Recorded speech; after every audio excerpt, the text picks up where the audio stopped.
بجد يا لذيذ انا مش عارفه اقول لك ايه، انت انقذتني حقيقي، انت انسان قوي. لا لا لا لا، حقيقي حقيقي انت انسان. لا مش معقوله، ما هو انك تبقى عامل حاجه حلوه قوي كده وما تبقاش حاسس انك عامل حاجه حلوه، ده في حد ذاته يثبت ان انت جواك حاجه حلوه. انت فاهمني ولا ايه؟ لا كل حاجه لا لا، تسهلنا قوي. بقول لك يا لذيذ، هو انت في حد في حياتك؟ يوسف. مش قصدي في الشغل، قصدي في البيت. يوسف. ماشي يا عم التقيل، خليك كده اعمل هندي. اوكي.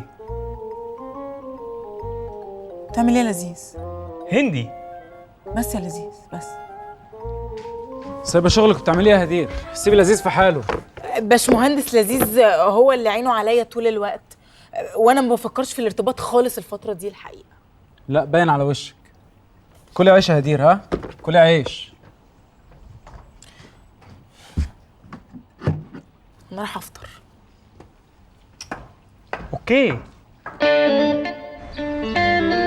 بصي بقى يا زومبا، دول مروه والشيف صحابي من ايام المدرسه، عايزين نعمل لهم فرح الناس كلها تتكلم عنه.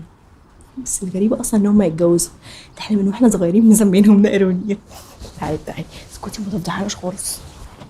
اهلا اهلا مروه وشريف. يا ساره ازيك؟ اخبارك عامل ايه؟ عاملة ايه؟ الحمد وحشاني لله، قوي. وانتوا كمان قوي. دي زومبا ماي اسيستنت. ايه؟ اقعدي يا زومبا اقعدي. دول بقى اصحابي يا زومبا.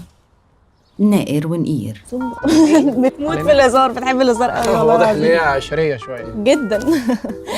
يا جماعه انا اول ما عرفت ان انتوا هتتجوزوا قلت نو واي مروه وشريف يتجوزوا، ده انت كنت مبهدلها جدا. فاكر جالك كام استدعاء ولي امر سببها ولا انت؟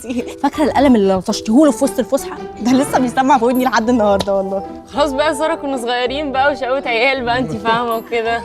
بصي بقى يا ساره، احنا جايين لك النهارده عشان نتفق على الفرح اللي انت هتعمليه لنا، ومحتاجين كل حاجه تبقى مختلفه من اول الانفيتيشن بتاعت الفرح. تفتكري يا زومبا نقدر نعمل ايه في موضوع الانفيتيشنز؟ نكتب شيلوني بحنية دي ماما تعبت فيا. ليه وانا سواق توك توك؟ فرح يا زومبا، فرح يا حبيبتي، فرح. نكتب زفاف الأستاذ شريف على الأنسة إم. انا ايه؟ ليه؟ ام ليه؟ ومروه حرام؟ ما نكتب اسم مروه. نكتب زفاف الأنسة مروة على الأستاذ اس. يعني مروه مش حرام، شريف حرام؟ في ايه يا ساره؟ ما نكتب يا جماعه مروه وشريف. ساره هي اكيد متلخبطه. لا خالص، دي كرييتيف جدا، بس هي ساعات كده بتحب ايه تفكر بره الصندوق.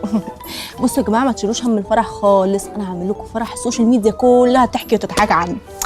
عارفين كده الفرح اللي العريس والعروسه بيدخلوا كده على حنطور سايق حصان؟ لا ساره حبيبتي، الكلام ده قديم قوي. أستاذ شريف يجر الحنطور. شريف